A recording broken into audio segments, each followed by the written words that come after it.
morning students.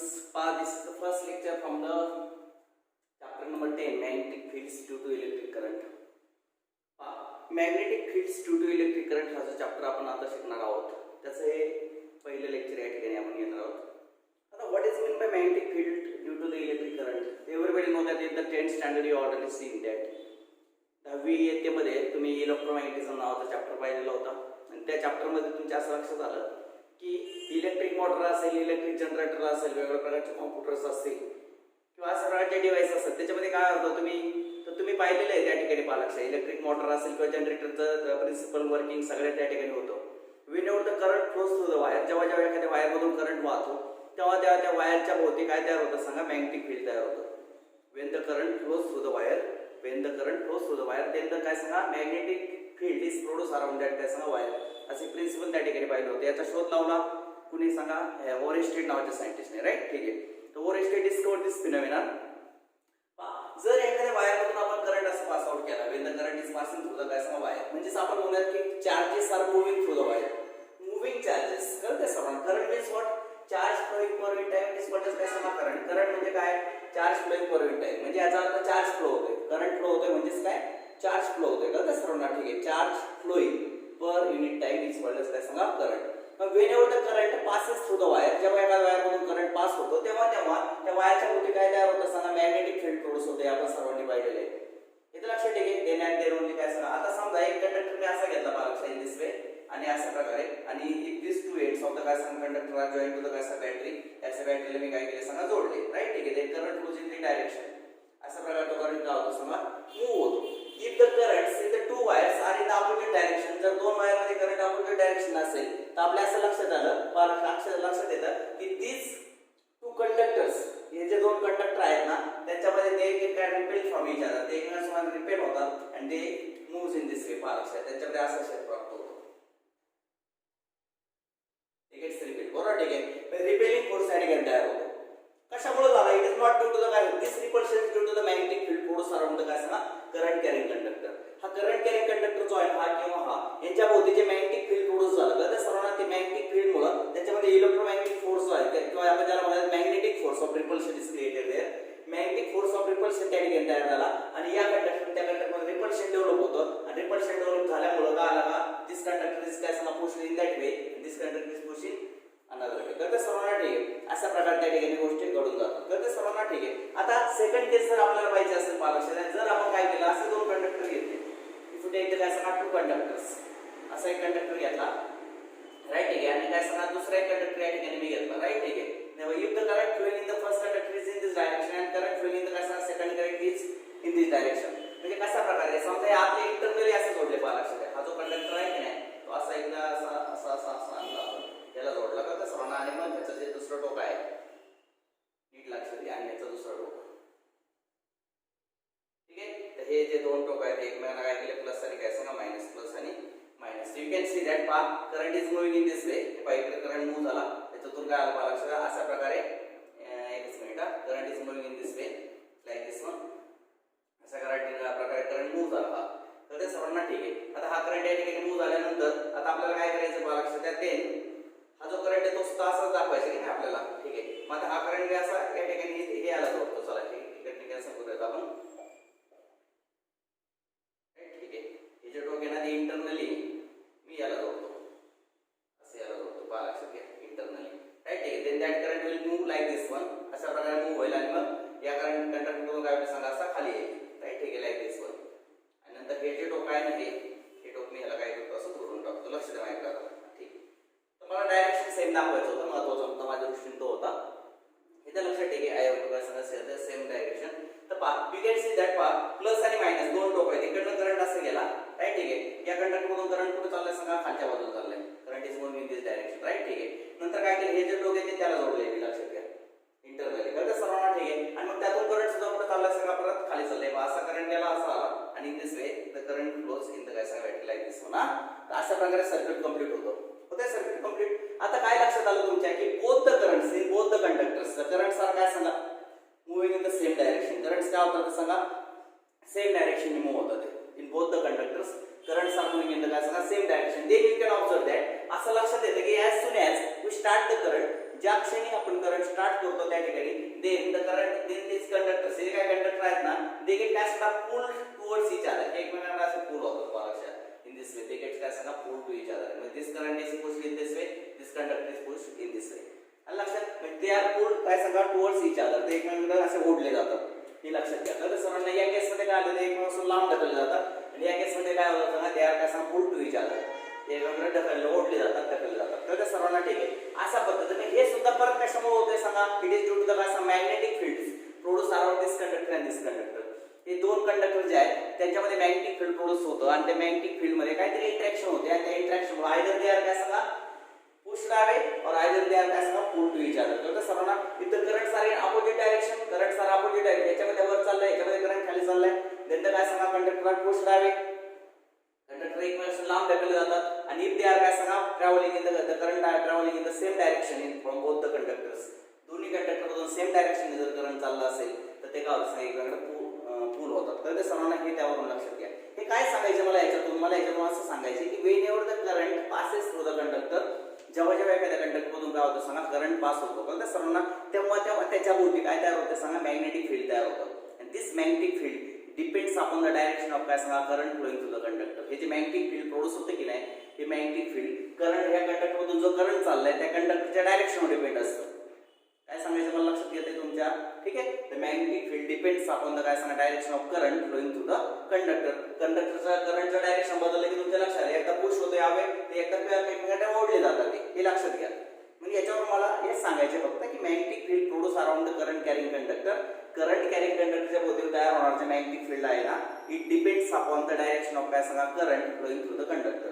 त्या conductor मधून वाहणाऱ्या करंटच्या डायरेक्शनवर डिपेंड असतं मग आता how to find out the direction of magnetic field magnetic फील्डचं डायरेक्शन कसं काढायचं तर 10th स्टँडर्डला किंवा प्रीवियस स्टँडर्ड मध्ये तुम्ही पाहिलेलं आहे इट इज द काय सांगा राईट हँड थंब रूल ने ते काय करू शकता तुम्ही काढू शकता इन दिस वे पहा लक्ष द्या इट इज अ कार्डबोर्ड बरोबर ठीक आहे असं आहे कार्डबोर्ड तुम्ही त्या ठिकाणी घेतला राईट ठीक आहे त्या कार्डबोर्डवर काय केलं सगळ्या आयर्न फिलिंग्स काय फिलिंग केल्या आयर्न फिलिंग्स म्हणतात सर्वांना लोखंडाचा छोटा छोटा किस असतो की नाही तो किस काय केला स्प्रेड करून ठेवला आणि थ्रू दॅट काय सांगा कार्डबोर्ड त्या कार्डबोर्डमधून एक कंडक्टर काय केला तुम्ही असा पास आउट केलाय तर सर्वांना कंडक्टर इज पासिंग थ्रू काय सांगा कार्डबोर्ड इथे एक होल शॉर्ट मारायचं त्यातून काय करायचं कंडक्टर व्हायचा ठीक कॉपरचा जाड अशा प्रकारचा काय करायचं सांगा कंडक्टर त्या ठिकाणी काय करायचं सांगा पास आउट करायचं तर सर्वांना इन्सर्ट करायचा आणि दिस इज जॉईन टू द काय एक्सटर्नल सपोर्ट समजा हा एक्सटर्नल सपोर्टला काय केलं असं जोडून घेतलं तुम्ही ठीक आहे किंवा हे अशा प्रकारे तुम्ही जोडून घेतलं प्लस आणि minus then what happens for current will flow in this direction current will flow in this direction in this direction and this way right ठीक आहे the current is flowing through the काय सांगा conductor मधून काय flow होतोय current flow होतो right ठीक आहे आणि as soon as the current is flowing current flow व्हायला सुरुवात झाली you have to tap this काय सांगा कार्डबोर्ड तो कार्डबोर्ड तुम्हाला काय करायचं टॅपिंग करायचं तर समजा when the cardboard is tapped त्या कार्डबोर्डचं टॅपिंग सुरू केलं की काय होतं सांगा त्याच्यामध्ये जे आयर्न फिलिंग्स असतात ते arrange themselves in this manner in the circular manner त्याच्यामध्ये जे आयर्न फिलिंग असतात ते अरेंज themselves in the काय सांगा सर्क्युलर मॅनर अशा प्रकारे सर्क्युलर मॅनर मध्ये आयर्न फिलिंग्स काय करतात एकदम असं मॅनेज करायला सुरुवात करतो राईट ठीक आहे आता पहा लक्षात if we place the magnetic needle surrounding to the conductor इथं जर आपण कुठल्याही मधल्या भागात जर मॅग्नेटिक नीडल ठेवली तर that needle will give the direction of काय सांगा दिस मॅग्नेटिक लाईन्स हे मॅग्नेटिक लाईनचं डायरेक्शन ती त्या ठिकाणी नीडल सांगत असते in this magnetic lines flow in this way like this one मला इकडनं असं मॅग्नेटिक फील्ड त्या ठिकाणी होतं तर तसं मॅग्नेटिक फील्ड जर आपण कार्डबोर्डवर ठेवली या साईडला याच्या शेजारी in the proximity of the काय सांगा conductor if you place the magnetic needle then magnetic needle gives the direction of काय सांगा magnetic field produce around that कंडक्टरच्या भोवती जे मॅग्नेटिक फील्ड प्रोड्यूस झालेले आहे त्याचं डायरेक्शन ती मॅग्नेटिक नीडल सांगते मग हे डायरेक्शन काढण्यासाठी एक राईट हँड थंब रूल आपण वापरतो राईट हँड काय करतो बघा थंब रूल आपण वापरतो बरं तर सर्वांना ठीक आहे if you hold the conducting conductor in the काय सांगा राईट हँड तर ते सर्वांना ठीक आहे such that the fingers are curled around that conductor की जेणेकरून फिंगर्स काय करायला सांगा त्या कर्ल केल्या कंडक्टरच्या भोवती तर ते सर्वांना if the thumb indicates the direction of orientation of the current जर थंब काय होतं त्या कंडक्टर मधून करंटचं डायरेक्शन सांगत असेल पहा थंब काय इंडिकेट करतो direction of current flowing through the conductor they the finger जे आहेत ना कर्ल फिंगर्स ह्याचे काय हे डायरेक्शन जे आहे असं तर ते सर्वांना कर्ल फिंगर्स विल इंडिकेट काय सांगा direction of magnetic field produce by that current तर त्या करंटमुळे जर समजा पहा राईट हँड मध्ये आपण जर अशा प्रकारे कंडक्टर पकडला दिस इज अ कंडक्टर गृहीत धरा हेरिटेजचं काय सांगा कंडक्टर आणि हा कंडक्टर जो आहे लक्षात घ्या तो आपण राईट हँड मध्ये पकडलाय अशा पद्धतीने आणि फिंगर्स आर कर्ल फिंगर्स काय केल्या त्याच्या भोवती कर्ल केल्या तर त्या सर्वांना if the thumb indicates direction of current flowing through the conductor, या कंडक्टर मधून वाहणाऱ्या करंटचं डायरेक्शन कोण सांगते? थंब सांगतो. Thumb indicates the direction of current flowing through the काय सांगा conductor. Then the curled fingers, याचे कर्ल केलेले फिंगर्स आहेत ना याच्यामध्ये, that fingers will indicate the काय सांगा direction of magnetic field produce around that काय सांगा कंडक्टर. तर त्या सर्वांना त्या कंडक्टरच्या भोवती जे मॅग्नेटिक फील्ड प्रोड्यूस झालं त्याचं डायरेक्शन या फिंगर्स आपल्याला सांगत असतात. जर करंटचं डायरेक्शन आपण उलटं केलं तर मॅग्नेटिक फील्ड इकडे इकडे असणार आहे, करंटचं डायरेक्शन असं केलं मॅग्नेटिक फील्ड असं असणार आहे. मग मॅग्नेटिक फील्डचं डायरेक्शन डिपेंड्स कशावर असतं सांगा? करंटच्या डायरेक्शनवर डिपेंड असतं. Direction of magnetic field depends upon the direction of काय सांगा करंट. हे त्या ठिकाणी आपण लक्षात घेतलं पाहिजे. तर त्या सर्वांना सांगायचा मुद्दा तुमच्या सर्वांच्या लक्षात आला असेल. whenever the current flows through the conductor, जेव्हा जेव्हा एखाद्या कंडक्टर मधून करंट फ्लो होतो तेव्हा तेव्हा कंडक्टरच्या भोवती मॅग्नेटिक फील्ड प्रोड्यूस होतं, आणि ते जे मॅग्नेटिक फील्ड प्रोड्यूस होते की नाही त्याचं डायरेक्शन हे करंटच्या डायरेक्शनवर डिपेंड असतं. कशावर डिपेंड असतं? करंटच्या डायरेक्शनवर. करंटचं direction right hand thumb magnetic फील्डचं डायरेक्शन राईट हँड थंब रूलने आपल्याला सांगता येतं. राईट हँड थंब जर आपण अशा प्रकारे finger circle and thumb is outstretch, thumb जर आउटस्ट्रेच केला राईट हँडचा, फिंगर्स काय केलं सांगा कर केल्या, आणि जर thumb indicate the direction of current, thumb जर करंटचं डायरेक्शन सांगत असेल करंट कंडक्टर मधून जाणाऱ्या, तर curl finger will indicate the direction of magnetic field produce around that काय सांगा कंडक्टर. अशा प्रकारची कन्सेप्ट होती. तर दिस ऑल आउट द काय सांगा प्रोडक्शन ऑफ मॅग्नेटिक फील्ड. तर तेच आपल्याला शिकायचं. आपल्या धड्याचं नाव आहे magnetic fields due to electric current. This is the basic. आता याच्यावर खूप डिटेलमध्ये हा चॅप्टर आहे, खूप मोठा चॅप्टर आहे. सगळ्यात महत्त्वाचं म्हणजे भरपूर मोठा चॅप्टर आहे आणि खूप डिटेलमध्ये आपल्याला मॅग्नेटिक फील्डचा परिणाम पाहिजे, कशा कशा पद्धतीने मॅग्नेटिक फील्ड तयार होतं, कसं ते बाकीच्या गोष्टींवर परिणाम करतं, सगळ्या गोष्टी आपण पाहणार आहोत. तर सुरुवातीला हे आपल्याला बेसिकली माहिती असणं गरजेचं होतं. तर दिस ऑल काय सांगा डायरेक्शन ऑफ काय मॅग्नेटिक फील्ड. चला जाऊयात आता पुढं. चला आता मी पुढच्या टॉपिककडे जातो. कळते सर्वांना? ठीक आहे. लेट्स टेक द काय सांगा next topic now. I am going to काय सांगा सी द नेक्स्ट वन. आता आपल्याला चेकआउट काय करायचं मला what we are going to check out. तर ते सर्वांना ठीक आहे. तर आता हे जे दोन एक्सपेरिमेंट होते याच्यामध्ये सुद्धा आपण काय करतो सांगा फ्लेमिंगचे रूलच वापरतो आपण. तुम्हाला सर्वांना आठवत असेल मे बी. तर सर्वांना फ्लेमिंगचे रूल इथे लक्षात ठेवायचे. फ्लेमिंगचा लेफ्ट हँड रूल आणि right hand rule. Left hand rule आणि काय सांगा राईट हँड रूल. ते सुद्धा आपण 10वी मध्ये पाहिलं होतं. तर याचं जे काही एक्सप्लेनेशन आहे ते आपण फ्लेमिंगच्या रूलनुसार करू शकतो. वाय दे आर काय सांगा पुश डावे, वाय दे आर काय सांगा पुलिंग टू इच अदर. तर ते सर्वांना हे सुद्धा आपण करू शकतो. त्याच्यामध्ये जे मॅग्नेटिक फील्ड्स प्रोड्यूस होतात त्या मॅग्नेटिक फील्डमुळे या सगळ्या गोष्टी घडत असतात. ते आपल्याला त्या ठिकाणी लक्षात आलं पाहिजे. तर ते सर्वांना नीट लक्षात घ्या. तर लास्ट इयरला फ्लेमिंग लेफ्ट हँड रूल तुमच्याकडे होता, पण तो आता फ्लेमिंगचा लेफ्ट हँड रूल मला किंवा 10वीला तुम्ही शिकला असेल फ्लेमिंगचा लेफ्ट हँड रूल. तर त्या सर्वांना लेफ्ट हँड रूल काय सांगतो हे पहा. अशा प्रकारे if we outstretch thumb index finger, ज्याला आपण फोर फिंगर पण म्हणतो, थंब इंडेक्स फिंगर आणि काय सांगा middle finger of our left hand in such a way, अशा रीतीने जर आपण आउटस्ट्रेच केले in such a way that they are mutually perpendicular to each other, की ते एकमेकांना काय असेल सांगा म्युच्युअली परपेंडिक्युलर असेल. मी फ्लेमिंगचा लेफ्ट हँड रूल सांगतोय तुम्हाला. मी काय सांगतो फ्लेमिंगचा लेफ्ट हँड रूल सांगतोय. पहा if you outstretch thumb forefinger आणि काय सांगा middle finger of the left hand in such a way that they are mutually perpendicular to each other. आलं लक्षात? ठीक आहे. देन नीट लक्षात घ्या. देन इफ द काय सांगा फोर फिंगर इंडिकेट सॉरी एक काय एक middle finger indicates the direction of current. समजा याचं पहा लक्षात. डायरेक्शन ऑफ करंट कुठे चाललंय? ऑसिलेशन चाललंय. पहा मिडल फिंगर इंडिकेट काय सांगा डायरेक्शन ऑफ करंट. तर ते सर्वांना ठीक आहे. फोर फिंगर इंडिकेट्स ही जी फिंगर आहे इट इंडिकेट्स काय सांगा डायरेक्शन ऑफ मॅग्नेटिक फील्ड. आता मॅग्नेटिक फील्ड जे आहे ते त्याचा असं तयार होणार आहे मला लक्षात घ्या. अशा रीतीने तर ते सर्वांना मॅग्नेटिक फील्ड असं तयार होणार आहे. Then this finger will indicate काय सांगा force acting on that conductor. तर त्या कंडक्टर ऍक्ट होणार फोर्स असा असणार आहे. हे लक्षात आलं पाहिजे आपल्याला. तर सर्वांना ठीक आहे. हा कंडक्टर याच्यावर फोर्स ऍक्ट करेल, हा कंडक्टर याच्यावर फोर्स ऍक्ट करेल. अशा पद्धतीने आपल्याला तो फ्लेमिंगचा लेफ्ट हँड रूल सांगता येतो. इथे लक्षात ठीक आहे. तर in this way we have seen how the काय सांगा करंट्स आर फ्लोइंग. तर ते सर्वांना ठीक आहे. हा कंडक्टर याच्यावर या दिशेने फोर्स ऍक्ट करतो, हा कंडक्टर याच्यावर या दिशेने फोर्स ऍक्ट करत असतो आणि त्यामुळे ते काय सांगा पुल आहे होतात. तर ते सर्वांना हे लक्षात घ्या. ठीक आहे. तर असो दिस ऑल काय सांगा फ्लेमिंग लेफ्ट हँड रूल आणि how the magnetic field is produce around the काय सांगा करंट कॅरिंग कंडक्टर. राईट. ठीक आहे. आता आपल्याला तो टॉपिक घ्यायचा बालक्षाबाहेर काय सांगा फर्स्ट टॉपिक. आता आपण जो पहिला टॉपिक चेकआउट करणार त्याचं नाव आहे मॅग्नेटिक फोर्स. हा ठीक आहे. Magnetic force. तर तो आपण काय करणार आहे पाहायला चाललोय किंवा it is also called Lorentz force. पाहता लक्ष द्या. ठीक आहे. चला पाहूया आपण व्हॉट इज मीन बाय काय सांगा मॅग्नेटिक फोर्स. राईट. ठीक आहे. Let's say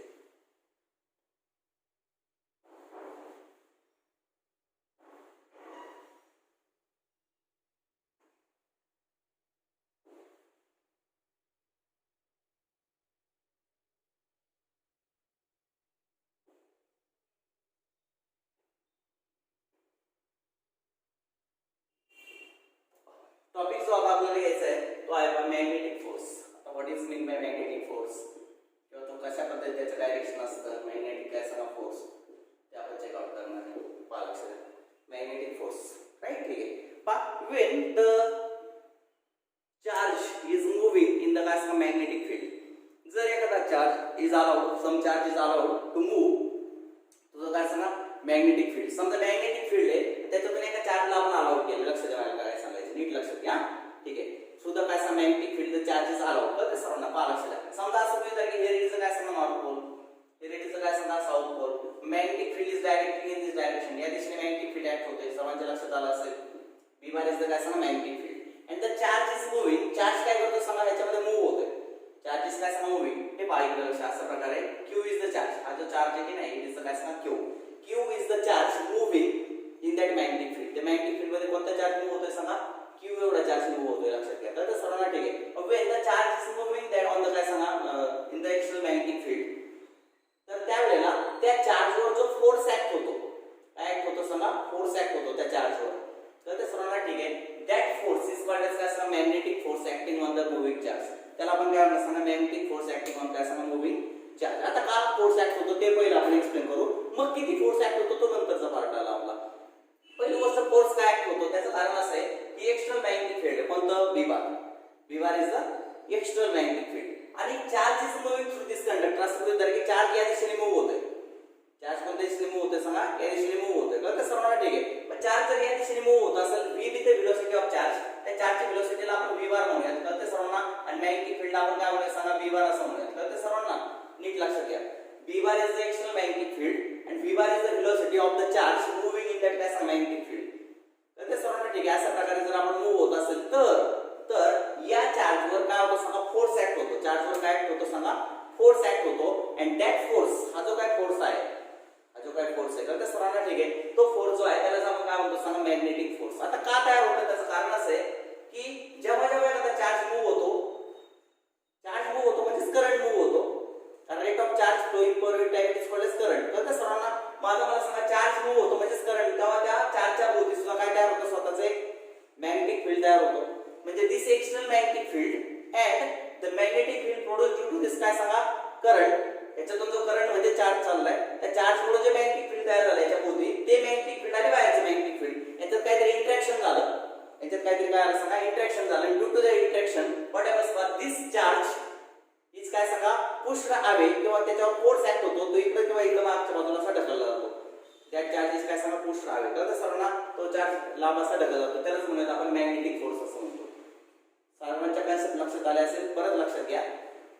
when the moving charge is placed in the external magnetic field moving charge जो आहे तो external magnetic field मध्ये जर आपण ठेवला नीट लक्षात मी काय काय सांगतोय. moving charge is placed in the external magnetic field then due to this moving charge the magnetic field is produced around that in this particular region. moving charge मुळे magnetic field तयार होतं. मी आता सांगितलं की करंट मुळे magnetic field तयार होतं. मग ते तयार झालेलं magnetic field आणि एक्सटर्नल magnetic field नॉर्थ साऊथचं त्या दोन्ही magnetic field मध्ये काय होतं सांगा इंटरॅक्शन तयार होते. लक्षात त्या दोन्ही मध्ये काय होतं सांगा इंटरॅक्शन तयार होते. ड्यू टू दिस इंटरॅक्शन तर सर्वांना the force is acting on this काय सांगा चार्ज. या चार्जवर काय ऍक्ट होतो सांगा फोर्स ऍक्ट होतो. आलं लक्षात ठीक आहे. सच फोर्स इज कॉल्ड एज काय सांगा मॅग्नेटिक फोर्स. त्याला आपण काय म्हणतो मॅग्नेटिक फोर्स. मग काय मॅग्नेटिक फोर्स पहा लक्षात द्या. मॅग्नेटिक फोर्स कसा काढायचा तर Fm म्हणूयात आपण. Fm इज काय सांगा मॅग्नेटिक फोर्स. तर it is given by Q in bracket काय सांगा v बार क्रॉस काय सांगा b bar. v bar cross काय सांगा b बार. तर this is the formula to find out the काय सांगा magnetic force acting on the काय सांगा charge Q when such charge is moving with velocity v bar in the magnetic field काय सांगा b bar. v bar एवढ्या वेलोसिटीने जर q एवढा charge b bar एवढ्या मॅग्नेटिक फील्ड मधून जात असेल b bar या मॅग्नेटिक फील्ड मधून जर v bar वेलोसिटीने q एवढा चार्ज जात असेल तर सर्वांना त्या चार्जवर किती मॅग्नेटिक फोर्स ऍक्ट होतो तर हा फॉर्म्युला आहे त्याचा.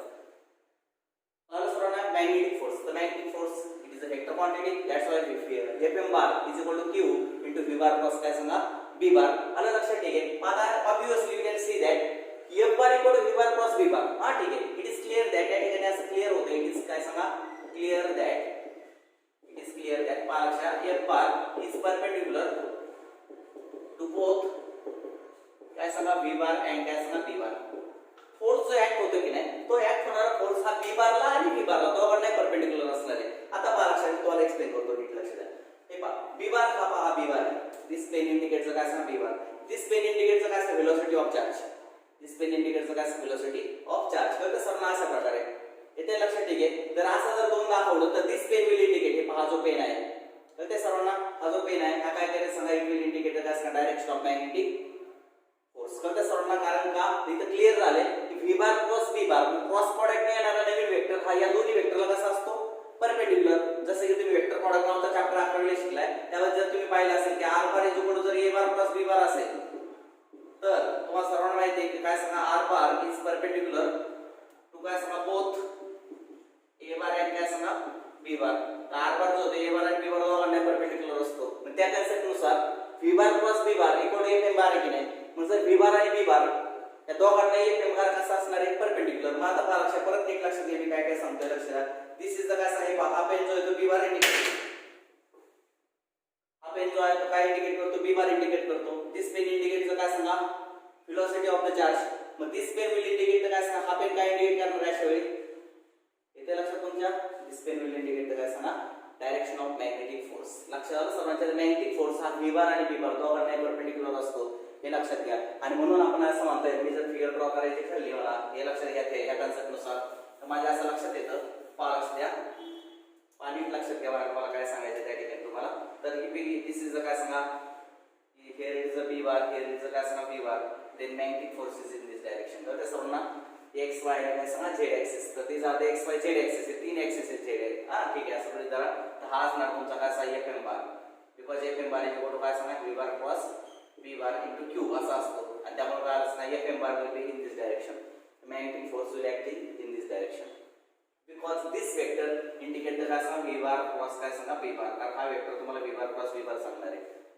इथे लक्षात ठीक आहे. मग all these vectors are mutually काय सांगा perpendicular to each other. तर त्या सर्वांना ठीक आहे. तर असं रीतीने मला सांगायचं एवढंच की v bar आणि b bar यांच्या प्लेनला हा फोर्स कसा असतो सांगा परपेंडिक्युलर असतो. तर त्या सर्वांना ठीक आहे. आता पहा लक्षात हे लक्षात आलं असेल तुमच्या.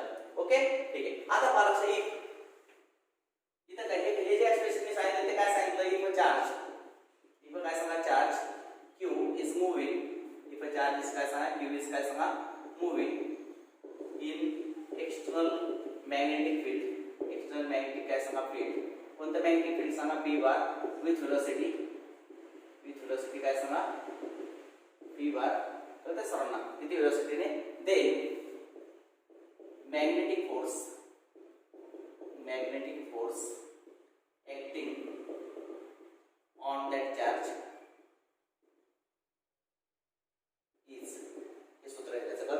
ठीक आहे. आता मॅग्नेटिक फोर्स. आता जर हा चार्ज पहा लक्षात या ठिकाणी पुढचं टॉपिक सांगतोय पहा. If the charge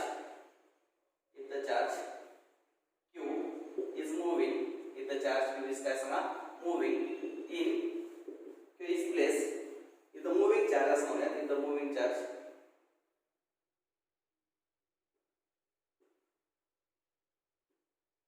Q is subjected by both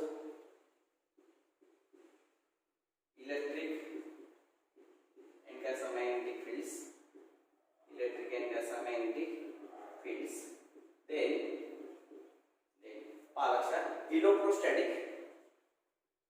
electrostatic as well as magnetic force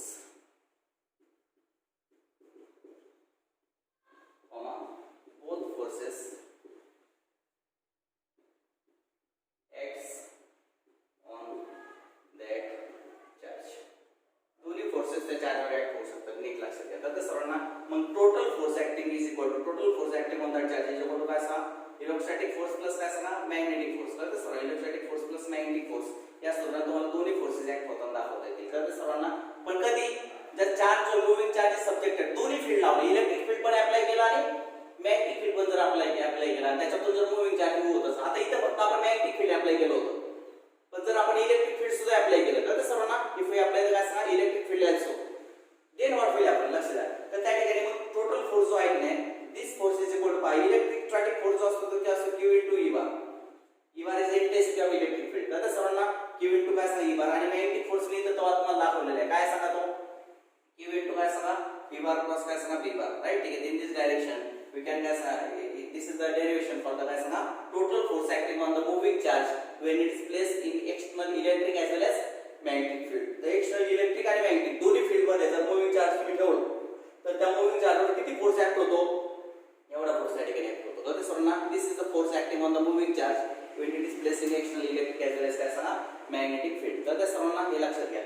तर हे झाला हा जो फोर्स असतो हा जो फोर्स या ठिकाणी आपण दाखवलाय this is called as Lorentz force. याला काय म्हणतात सांगा लॉरेन्स फोर्स. नीट लक्षात घ्या this force is called as Lorentz force. ठीक आहे this is called Lorentz force लक्षात ठेवा. तर QE बार प्लस काय सांगा Q इनटू काय सांगा V bar cross B bar. तर this is the formula to find out the total force acting on the moving charge Q when it is placed in the काय सांगा external electric as well as magnetic field. Electric आणि magnetic field दोन्ही एकाच वेळी जर apply केले moving charge वर तर मूव्हिंग चार्ज वर टोटल एवढा फोर्स ऍक्ट होतो. आता याचं थोडंसं आपण एक्सप्लेनेशन करूयात पहा लक्षात. Where we explain this one. तर तुमच्या असं लक्षात आलं असेल की इलेक्ट्रोस्टॅटिक जो फोर्स आहे इलेक्ट्रोस्टॅटिक फोर्स आहे तो इट डिपेंड्स अपॉन द काय सांगा चार्ज. लक्षात घ्या अमाउंट ऑफ चार्ज मूव्हिंग आणि दुसरी गोष्ट इंटेन्सिटी ऑफ इलेक्ट्रिक फील्ड. तो कशावर डिपेंड आहे चार्ज वर आणि इंटेन्सिटीवर डिपेंड आहे. नीट लक्षात घ्या कशावर डिपेंड आहे चार्ज वर आणि इंटेन्सिटीवर डिपेंड आहे. आणि दुसरी मॅग्नेटिक फोर्स जो आहे मॅग्नेटिक फोर्स तर सर्वांना इट डिपेंड्स अपॉन द काय सांगा व्हेलोसिटी ऑफ द चार्ज. तो चार्जच्या कशावर डिपेंड आहे सांगा व्हेलोसिटी. म्हणजे Q आणि P वर डिपेंड आहेच त्यात वादच नाही पण महत्त्वाचं भूमिका काय सांगा व्हेलोसिटीवर डिपेंड आहे. तसा इलेक्ट्रोस्टॅटिक चार्ज होतो व्हेलोसिटीवर डिपेंड नाहीये. It only depends upon the charge amount of charge आणि काय सांगा इलेक्ट्रिक फील्ड इंटेन्सिटी. तर सर्वांना इथं मात्र चार्ज वर डिपेंड आहे मॅग्नेटिक फील्ड वर डिपेंड आहे. सगळ्यात महत्त्वाची आणखी एक गोष्ट ती म्हणजे काय सांगा व्हेलोसिटी. जेवढी व्हेलोसिटी जास्त जेवढा चार्ज फास्ट मूव्ह होईल तेवढा मॅग्नेटिक फोर्स जास्त क्रिएट होतो आणि जेवढा चार्ज स्लो मूव्ह होतो तेवढा काय होतं मॅग्नेटिक फोर्स कमी मूव्ह होतो. म्हणजे एखाद्या मॅग्नेटिक फील्ड मधून जर चार्ज स्लो मूव्ह झाला स्लो तर मॅग्नेटिक फोर्स कमी तयार होणार आहे. जर जास्त फास्टली मूव्ह झाला तर मॅग्नेटिक फोर्स काय होतं सांगा जास्त क्रिएट होतो. हे लक्षात घ्या. Magnetic force depends upon the काय सांगा P. आता याच्यामध्ये थोडेसे स्पेशल केसेस आपण पाहूयात पहा लक्षात. इफ P बार आणि काय सांगा P बार आर काय सांगा पॅरलल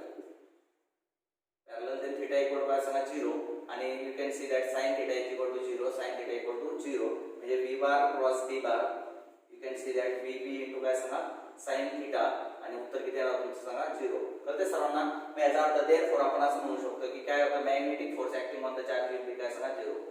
जर V bar म्हणजे हा जो काय मूव्हिंग चार्ज आहे तो असा नाही की जर असा मूव्ह केला इन द डायरेक्शन ऑफ काय सांगा V bar म्हणजे डायरेक्शन ऑफ काय सांगा मूव्हिंग चार्ज म्हणजे चार्ज वरती चाललाय तो जर असा मूव्ह केला कोणत्या डायरेक्शनने V bar direction in the काय सांगा magnetic field direction म्हणजे V bar and P bar are parallel to each other.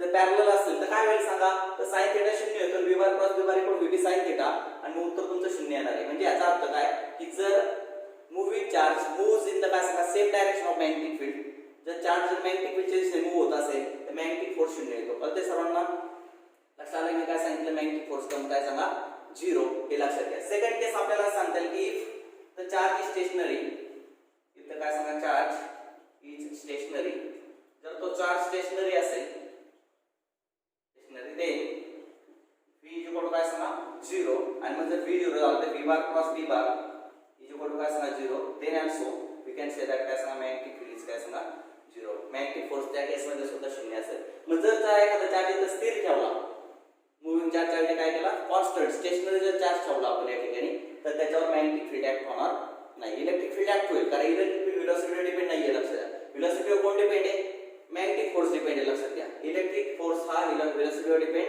नाहीये तो चार्ज होईल परंतु हा फोर्स मात्र त्यावेळेला 0 होईल. म्हणजे दोन केस मध्ये मॅग्नेटिक फोर्स 0 होऊ शकतो पहा टू केसेस मध्ये. पहिली केस काय इथं काय सांगा charge is move in the direction of काय सांगा मॅग्नेटिक फील्ड चार्ज जर मॅग्नेटिक फील्डच्या डायरेक्शनने मूव्ह होत असेल तरी सुद्धा काय होऊ शकतो सांगा 0 होऊ शकतो. आता मॅग्नेटिक फोर्स त्या केस मध्ये 0 होऊ शकतो. आणि सेकंड केस काय सांगितली मी तर व्हेलोसिटी 0 असेल तरी सुद्धा मॅग्नेटिक फोर्स काय होऊ शकतो सांगा 0 होऊ शकतो. तर सर्वांना तिसरी गोष्ट मला एक सांगायची पहा लक्षात घ्या आणि या ठिकाणी मी क्लिअर केली F bar is perpendicular to V bar and P bar पहा लक्षात F bar FM bar is perpendicular to both काय सांगा V bar F bar is perpendicular to both V bar and काय सांगा B bar. लक्षात हे पण आपण क्लिअर केले की नाही FM bar is perpendicular to both काय सांगा V bar and P bar. मी या ठिकाणी राईट करतो पहा लक्षात घ्या therefore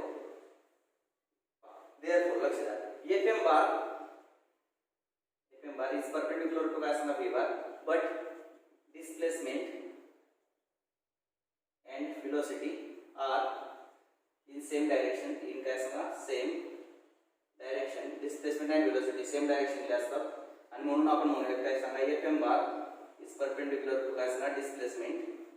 आलं लक्षात ठीक आहे. Fm bar is perpendicular to displacement of charge असं म्हणतो. डिस्प्लेसमेंट ऑफ काय सांगा चार्ज. आलं लक्षात ठीक आहे. आणि म्हणून work done is equal to काय सांगा Fm बार डॉट काय सांगा डिस्प्लेसमेंट बार. आलं लक्षात ठीक आहे. आणि म्हणून आपल्याला लिहिता येईल F इंटू काय सांगा Fm इंटू काय सांगा S इंटू काय सांगा कॉस थिटा म्हणजे थोडक्यात तुम्हाला Fm असं लिहिता येईल Fm इंटू डिस्प्लेसमेंट इंटू काय सांगा कॉस थिटा. कॉस 90 ची व्हॅल्यू किती असते 0 असते. कॉस 90 आणि उत्तर किती येणार सांगा 0 येणार आहे. कॉस 90 0 लक्षात घ्या.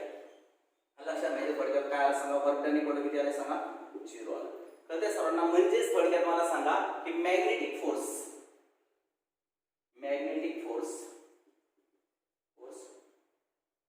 Do not create any work on the moving charge. Magnetic force cannot increase the speed of charge but may change the direction of charge. लक्ष द्या मला काय सांगायचं मी तिसरा मुद्दा मी असं सांगतोय की या ठिकाणी आपण पाहिले की magnetic force is perpendicular to V bar as well as काय सांगा पी बार. मॅग्नेटिक फोर्स जो आहे तो व्ही बार आणि पी बार दोघांना कसं आहे सांगा परपेंडिक्युलर आहे. कळतं सर्वांना ठीक आहे. मग आता मला सांगा मॅग्नेटिक फोर्स आणि व्ही बार एकमेकांना परपेंडिक्युलर आहेत. कळतं सर्वांना जर Fm bar and V bar are काय सांगा perpendicular to each other then in this case what you can see that लक्ष द्या परंतु velocity and displacement सेम डायरेक्शनला असतात. ज्या दिशेने डिस्प्लेसमेंट त्या दिशेने वेलोसिटी असणार की नाही. म्हणून आपण म्हणूयात की magnetic force is perpendicular to काय सांगा डिस्प्लेसमेंट ऑफ चार्ज. लक्षात ठीक आहे. आणि मग मला सांगा force work done equal to कसं असतं force into displacement M bar dot S bar. माहिती आहे ना वर्क डनचा फॉर्म्युला माहिती आहे का. फोर्स आणि डिस्प्लेसमेंटचा स्केलर प्रोडक्ट घेतला की वर्क डन निघतं. Work done equal to M bar dot काय S बार. आता डॉट प्रोडक्ट कसं काढतात सांगा मला F इंटू S इंटू काय सांगा कॉस थिटा. कळतं सर्वांना कॉस थिटा किती आहे 90. कॉस 90 शून्य असतो उत्तर किती आलं सांगा 0. म्हणजे आम्हाला याचा अर्थ असं सांगायचं आहे वर्क डन 0 येतं. म्हणजे magnetic force do not create any work on the काय moving charge. Magnetic force moving चार्जवर कुठलंही कार्य करत नाही. तर सर्वांना ठीक आहे. म्हणजे डिस्प्लेसमेंट जी घडते चार्जची ते मॅग्नेटिक फील्डमुळे होत नाही लक्षात ठेवा. म्हणजेच magnetic force can not increase the speed of the charge. Magnetic field चार्जचं स्पीड इन्क्रीज करू शकत नाही. हा ते काय करू शकतं it may change the direction of charge. ते डायरेक्शन बदलू शकतं चार्जचं. तर ते सर्वांना ठीक आहे. परंतु चार्जची व्हेलॉसिटी किंवा स्पीड जे आहे ते वाढू शकत नाही. The magnetic field do not काय increase the speed of the charge. नीट लक्षात घ्या. तर त्या सर्वांना अशा पद्धतीने व्यवस्थित व्हॉट इज द काय सांग दिस इज ऑल अबाउट द काय सांग मॅग्नेटिक फोर्स म्हणजे काय तो आपला टॉपिक चालला होता. आलं लक्षात ठीक आहे. आता आणखी मला या ठिकाणी गोष्ट सांगायची ती थोडीशी सांगतो मला लक्षात घ्या. जागा आहे थोडीशी Fm bar is equal to काय Q इंटू काय सांग V बार प्लस काय सांगा P बार.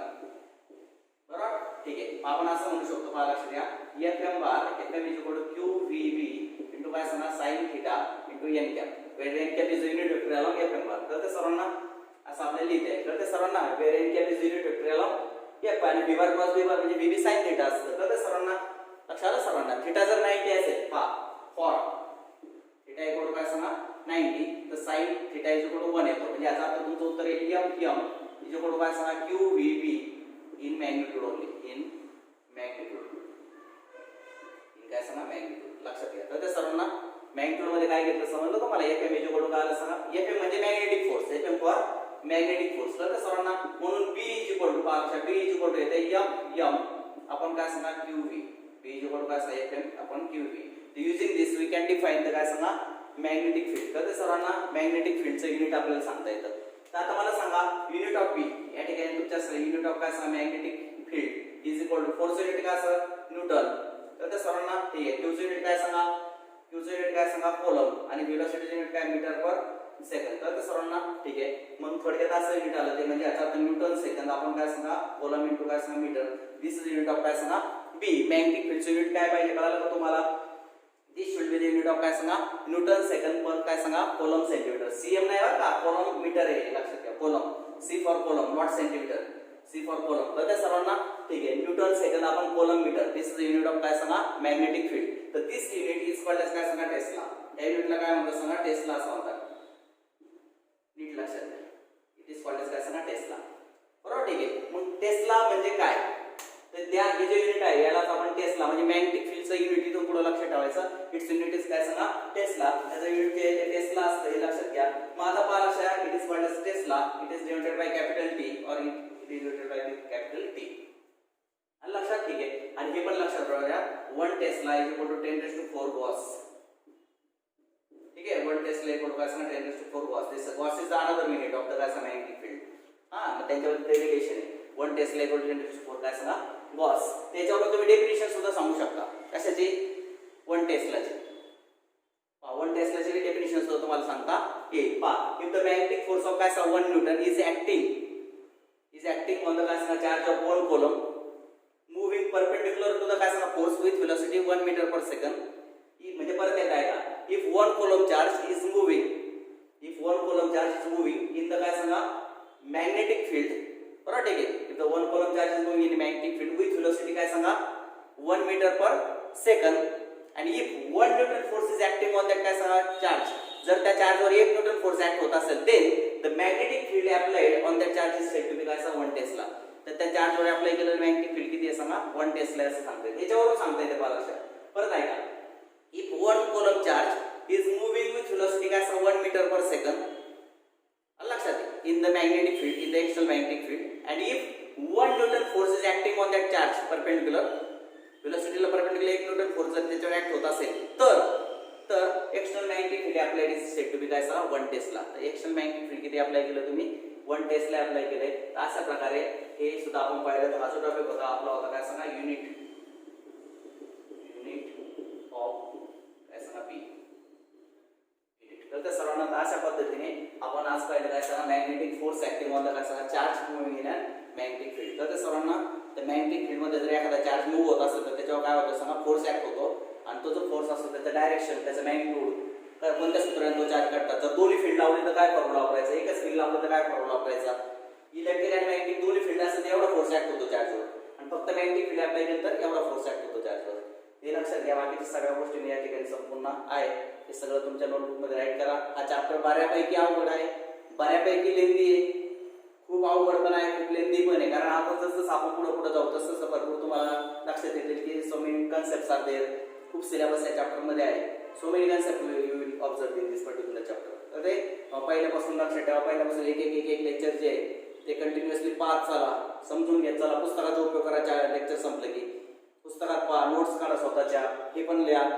या पद्धतीने अभ्यास करा. बाकीचं उद्या पाहूया. Okay, thank you.